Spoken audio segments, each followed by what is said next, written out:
अजय प्रहार चैनल में आपका स्वागत है। हम आज चर्चा कर रहे हैं भारतीय संविधान में जो व्यवस्थाएं हैं उनको लागू करने के लिए यदि कोई सरकार कदम उठाती है या उसके विषय में सोचती है, उस पर विरोध का कोई औचित्य नहीं है। भारतीय संविधान में कुछ विचित्रताएं तो हैं, यथा कि हमने धर्मनिरपेक्ष संविधान को स्वीकार करने की प्रतिबद्धता को जग जाहिर किया हुआ है, लेकिन धर्मनिरपेक्षता की कोई उसमें परिभाषा नहीं है।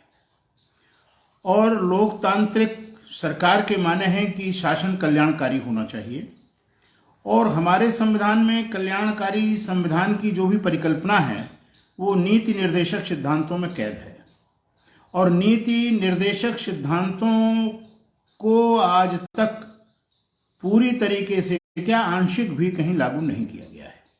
ये दुर्भाग्य है।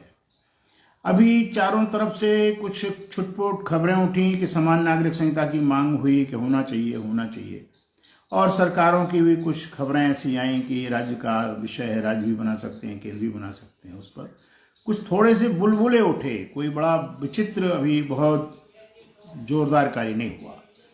उतने में ही All India Muslim Personal Law Board meeting करके और उस प्रस्ताव का विरोध करने का तय कर लेता है। ये दुर्भाग्यपूर्ण है। समान नागरिक संहिता न तो किसी पर प्रहार है और न किसी को उपहार है।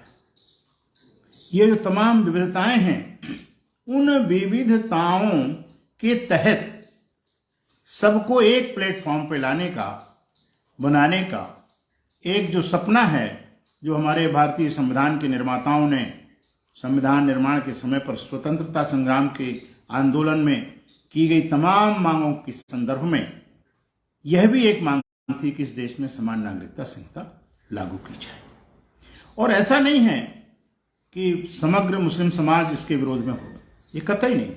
बहुत से बौद्धिक लोगों से हमारी चर्चाएं होती हैं, वो कहते हैं कि होना चाहिए।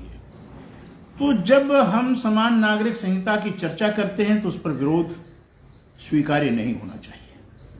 और जिन लोगों के अंदर ये मानसिकता है, उनको भी अपनी मानसिकता को थोड़ा सुदृढ़ करना चाहिए। कारण क्या है?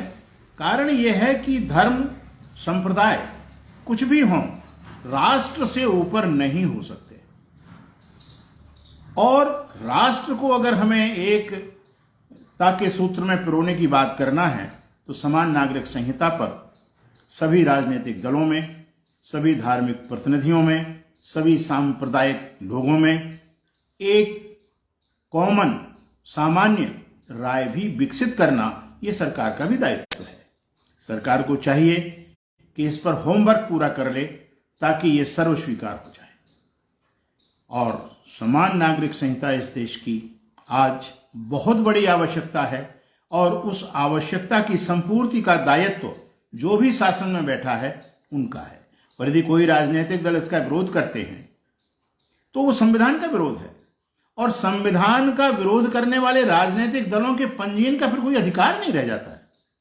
इस पर कड़ाई की भी आवश्यकता है, इस पर सहमति की भी आवश्यकता है, और इस पर पूरी तरीके से हर जगह चप्पे चप्पे के लोगों को, जिनके अंदर जरा भी फुसफुसाहट है, उनको प्लेटफॉर्म बुला के, सरकार बुला के और उनके प्रतिनिधियों से वार्ता करे और एक ऐसा सर्वमान्य हल निकाले जिससे समान नागरिकता संहिता का एक अच्छा प्रारूप बने और वो सर्वस्वीकार भी हो। इन्हीं शब्दों के साथ जय हिंद।